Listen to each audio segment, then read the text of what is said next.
ये शिव महापुराण की कथा जो जीव हृदय चित्त से धारण कर लेता है, मन से अपने भीतर उतार लेता है और जिस भाव से श्रवण करता है वो देवाधिदेव महादेव जो लंकाधिपति रावण को सोने की लंका दे सकते हैं, भस्मासुर को अपने हाथ का कंकण दे सकते हैं,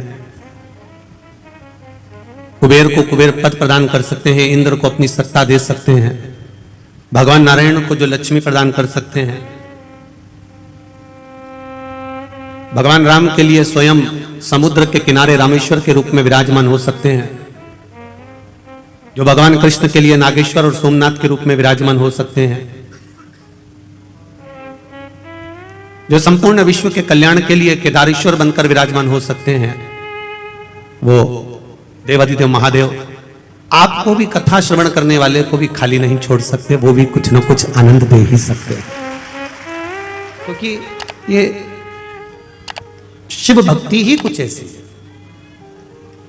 तेरी कृपा बिना न हिले एक भी अणु, लेते हैं श्वास तेरी कृपा से तनो तनो, बखान क्या करूं मैं राखों के ढेर का, चपटी भवोत में है खजाना कुबेर का। महाराज अभी पूज्य गुरुदेव अपनी वाणी से कह रहे थे कि ये पुराण है,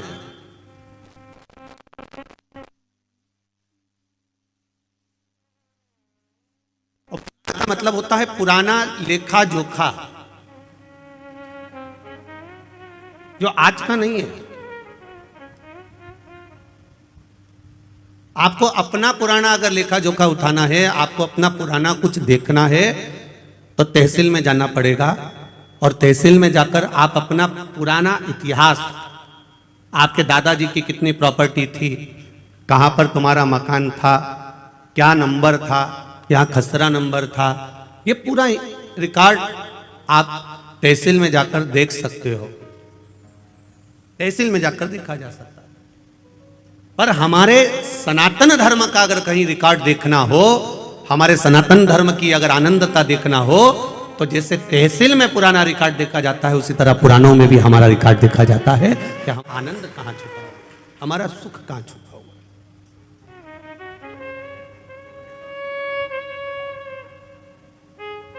शिव भक्ति सारी समस्या का हल, एक लोटा जल। आप शंकर के द्वार जा रहे हो, शिव के द्वार पर पहुंच रहे हो, शंकर भगवान को एक लोटा जल समर्पित कर रहे हो, एक बेलपत्र अगर आप देवाधिदेव महादेव को सहजता है, मेरे देवाधिदेव महादेव को तुम्हारी दौलत, तुम्हारी संपदा, तुम्हारा वैभव, तुम्हारा धन, उससे कोई मतलब नहीं। अगर दौलत से मतलब होता मेरे देवाधिदेव महादेव को, तो रावण ने भगवान शंकर से कहा था, भोलेनाथ कैलाश पे रहते रहते तुम्हें बहुत समय हो गया, अब मैं तुमको लंका लेकर जाना चाहता हूं, सोने की लंका में आप रहिए, स्वर्ण की लंका में आप विराजमान रहिए, चलिए मेरे साथ, आप सोने की लंका में चलिए। भगवान जानते हैं कि ये लंका अधिपति रावण है,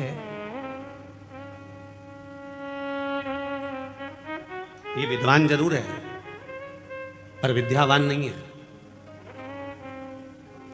पहले भी कथा में कहा है, आज फिर कहते हैं, विद्वान और विद्यावान में अंतर होता है। हनुमान जी के आगे कहा जाता है विद्यावान गुणी अति चातुर, पर रावण के आगे कोई भी ये नहीं कहता कि ये विद्यावान है, रावण के आगे लोग कहते हैं ये विद्वान है। इतना विद्वान जिसने अपने भुजाओं के बल पर कैलाश पर्वत को उठा लिया था, जो भगवान शंकर को राजी कर लेता है, जो देवताओं को अपने बस में कर लेता है, इतना विद्वान था, पर किसी ने ये नहीं कहा कि ये विद्यावान था, क्योंकि विद्वान और विद्यावान में अंतर होता है। विद्वान अपने अहंकार में इतना फूल जाता है कि वो किसी के आगे झुकना नहीं जानता, और विद्यावान हर एक के आगे झुककर चलता है। जैसे मेरे हनुमान जी महाराज हर घड़ी, हर पल, हर क्षण श्री राम जी महाराज के आगे झुककर खड़े हुए, प्रणाम कर कर।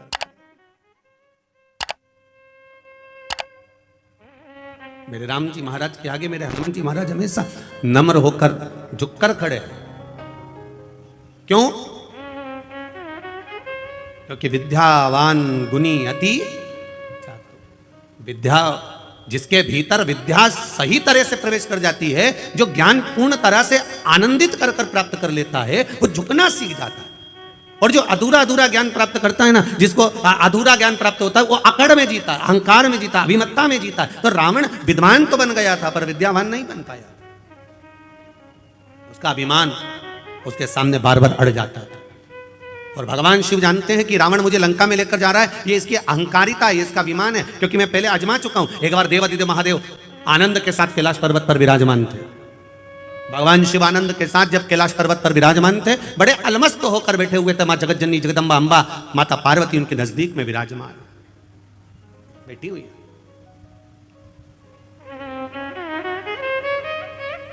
विशर्वा बाबा के पुत्र कुबेर भी हैं और विशर्वा बाबा के पुत्र लंकाधिपति रावण भी हैं।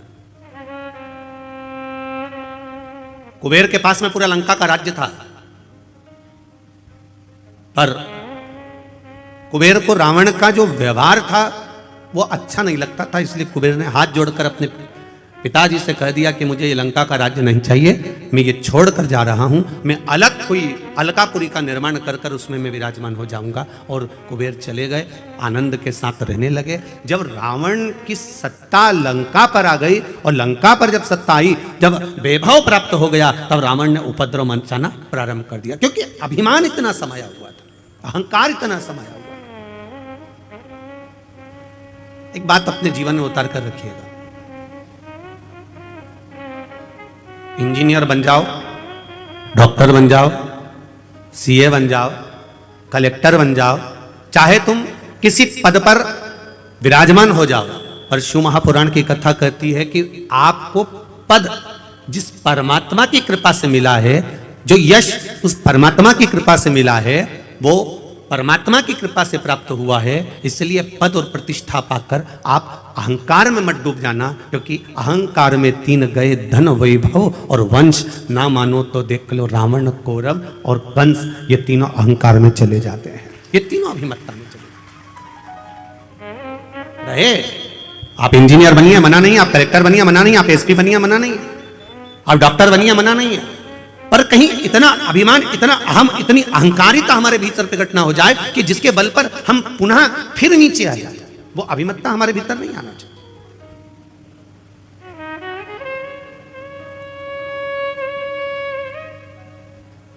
और जिस दिन हमारे भीतर वो अभिमत्ता प्रकट हो जाती है, उस दिन भगवान से दूर हो जाते हैं, हम परमात्मा से दूर।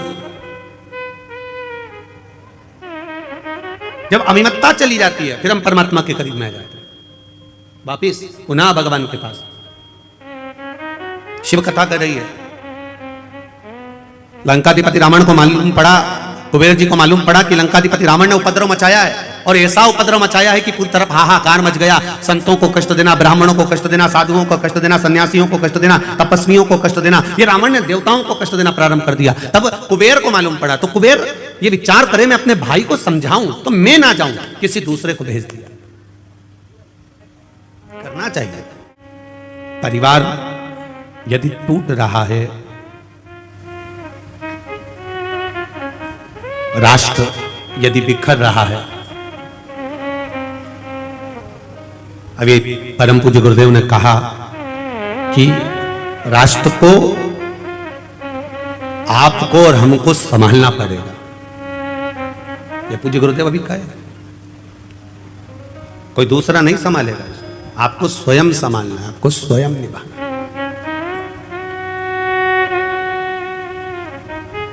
संत हो, सदगुरु हो, तपस्वी हो, ब्राह्मण हो, सन्यासी हो, साधक हो, उपासक हो, वो संभाल लेते हैं। कुबेर ने लगा मन में कि ये मेरा भाई गड़बड़ कर रहा है, तो कुबेर ने तुरंत उसी समय पर अपने दूतों को भेजा और जाकर कहा कि रावण को समझाकर आओ कि ये क्या कर रहे हो। तुम इतने विद्वान होने के बाद में, इतनी विद्वत्ता तुम्हारे भीतर होने के बाद में, तुमने ये क्या करना चालू कर दिया? कहीं किसी को कष्ट दे रहे हो, किसी की अग्नि को समाप्त कर रहे हो, कहीं किसी को कष्ट प्रदान कर रहे हो, ये क्या कर क्या रहे हो? विद्वान से विद्वान, बड़े प्रबल विद्वानों को, जो रावण से भी विद्वान थे, उनको भेजा गया लंका में। और लंका में जब भेजा गया, लंका में जब पहुंचे, और वो लंका पहुंचकर रावण को ज्ञानोपदेश देने लगे। अब जो बहुत कंजरी वालों, थोड़ा ध्यान लगा कर सुनना, और जितने भी कंजरी की दीदी उन बैठी है ना, सब जरा ध्यान लगाइएगा, जितनी भी जीजियां बैठी और जितने जीजा उन बैठे वो भी थोड़ा ध्यान लगाइएगा कि ज्ञानी को समझाया जा सकता है, अज्ञानी को समझाया जा सकता है, पर अभिमानी को कभी नहीं समझाया जा सकता, ये निश्चित है। अब कोई ज्ञानवान है तो उसको समझा सकते हो, कोई अच्छा ज्ञानी व्यक्ति है, पढ़ा लिखा है, समझदार है, उसको समझाओगे ये मत करना, आगे से ऐसा ना करिएगा, ऐसा ना करिएगा, तो वो समझ जाएगा। कोई अज्ञानी है, एक बार नहीं समझेगा, 2 बार में समझेगा। अज्ञानी है तो वो मुंह भी नहीं चलाएगा, आओ इन्हें कह दिया मेरे को नहीं करना, नहीं करना तो उठ के चला गया। अज्ञानी है, उसमें अज्ञानता है, वो नहीं समझ सकता। अब ज्ञानी को समझा लोगे, अज्ञानी को समझा लोगे, पर जिसके भीतर अभिमान बढ़ा हुआ है, बताओ कल का छोरा हमको समझाएगा, बताओ कल की बहू आई ये मुझे ज्ञान देगी।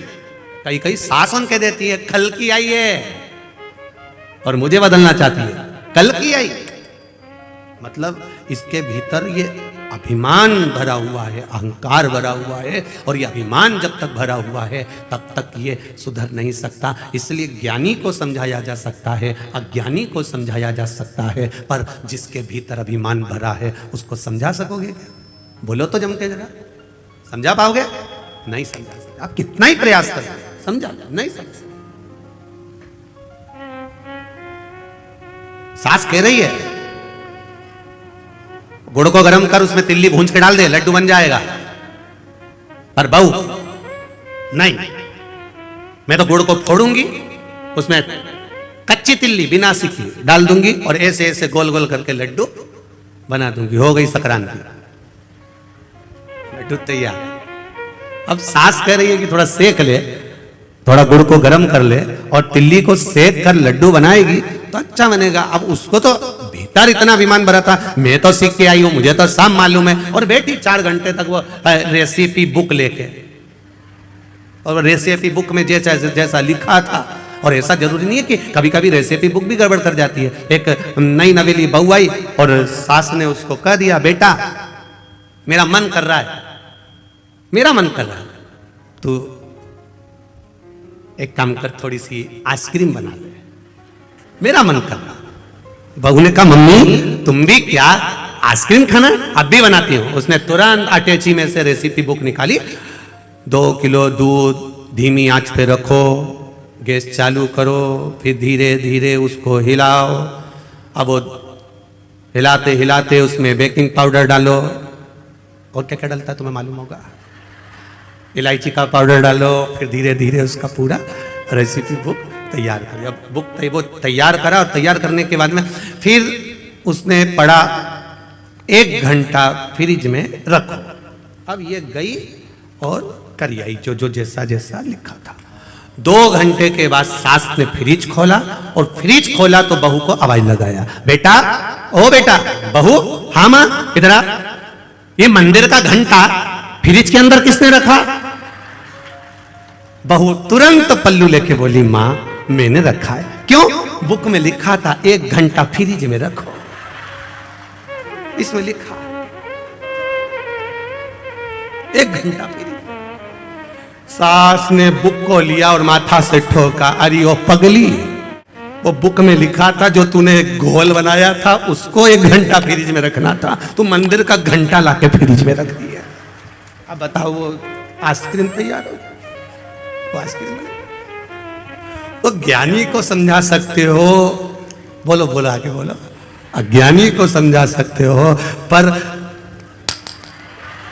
वो तो बढ़िया एकदम तन्न होकर अब अभिमानी को नहीं समझा सकते कि साहब ये रेसिपी ऐसी बनेगी, तुम समझा, उसको समझाना मुझे।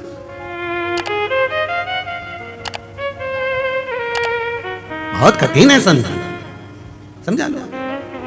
अब रावण को भी समझाने के लिए भेजा तो कुबेर ने भेजा किसको? अपने विद्वान विद्वान गुप्तचरों को भेजा कि जाकर रावण को समझाओ। वो समझे तब तो, समझ जाता तो क्या बात है, नाना समझाया, विभीषण ने समझाया, मंदोदरी समझाया, पर समझे तब तो। स्वयं लंकाधिपति रावण को भगवान शिव ने समझाया, पर समझे तब तो भगवान नारायण कई बार समझा दिया, देवऋषि नारद ने समझाया, इंद्र ने समझाया। ऐसा कोई देवता नहीं था 33 कोटि देवी देवता में जिसने लंकाधिपति रावण को नहीं समझाया, और सब ने समझाया। ब्रह्मा जी ने बार बार समझाया, पर समझे तब।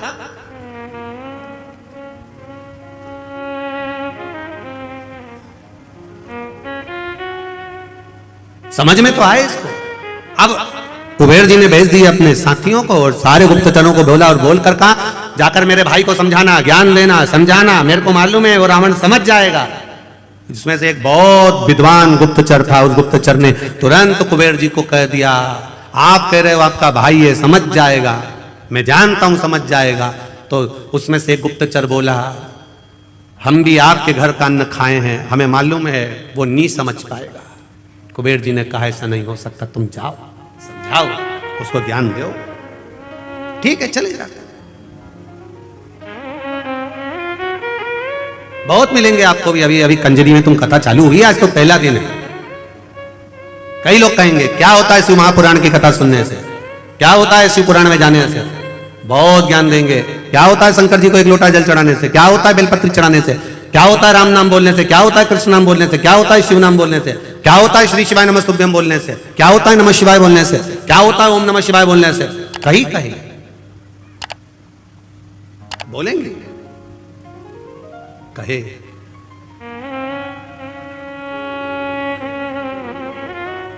महाराज उनको एक बात जरूर कहना,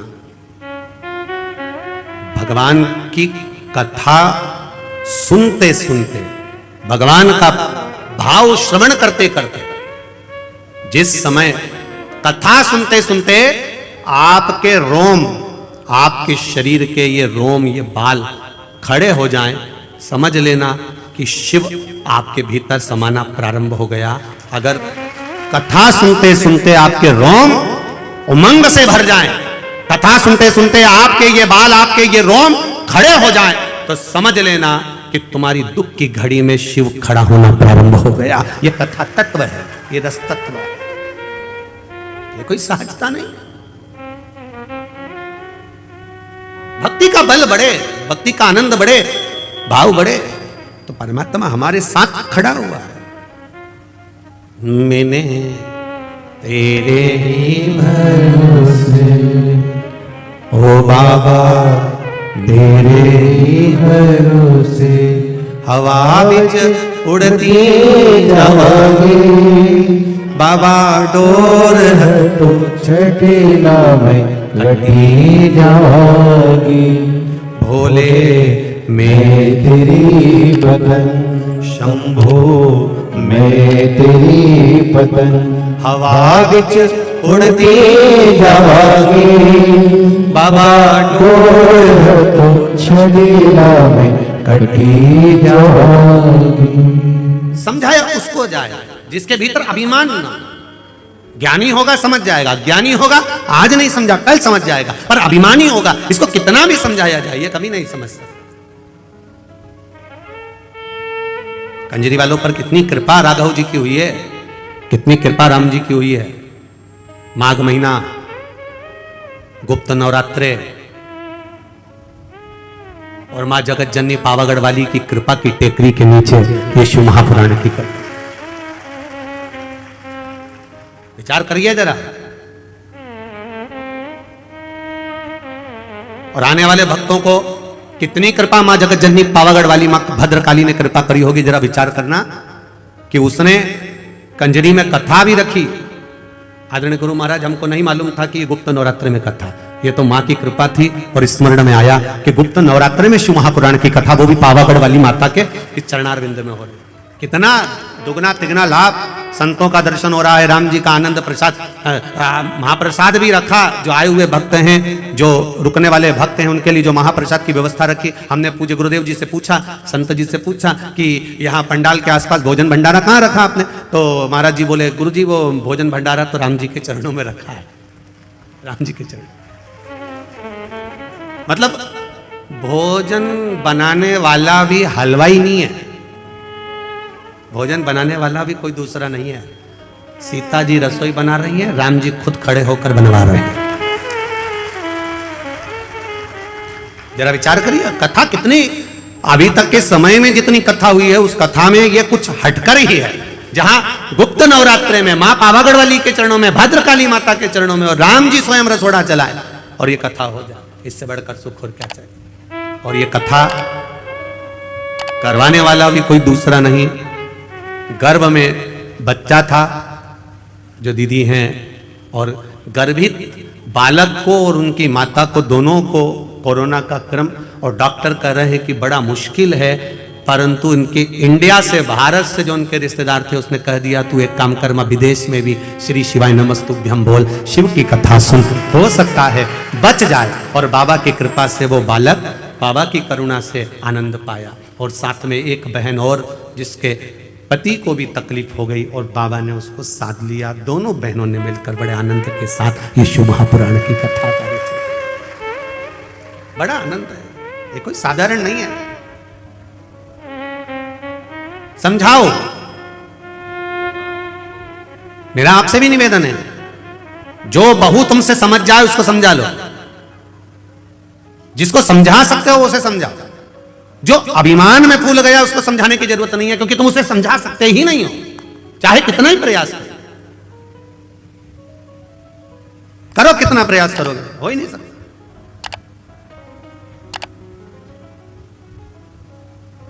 और जितना ये ज्ञान भी जितना जिसके भाग्य में होता है ना, उतना ही उसको प्राप्त होता है।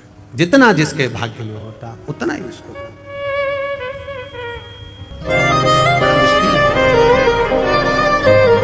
कुबेर ने भेजा जरूर, पर समझा नहीं पाया। रावण को कहा, क्रोध आ गया, रावण ने उनकी बात सुनी पर समझने को तैयार नहीं, तलवार लेकर दोनों का शीश काट दिया। जो समझाने आए थे उन्हीं को मार दिया। हमारी भी आदत है, कोई अगर समझाता है, ज्ञान देता है, तो हम भी शीश नहीं काटते, उसकी बात काट देते हैं। हमारी भी आदत है। पर कभी विचार करिए, कभी अपने जीवन में इस बात को उतारने का प्रयास करना कि कोई सतगुरु, कोई संत, कोई साधु, कोई सन्यासी, कोई तपस्वी, कोई साधक, कोई भगवंत, कोई साधना करने वाला, भजन करने वाला, कोई घर का बुजुर्ग, वयो वृद्ध, बड़ा हमको समझाता है तो हमारे नुकसान के लिए नहीं, हमको उन्नति की सीढ़ी पर चढ़ाने के लिए समझाता है।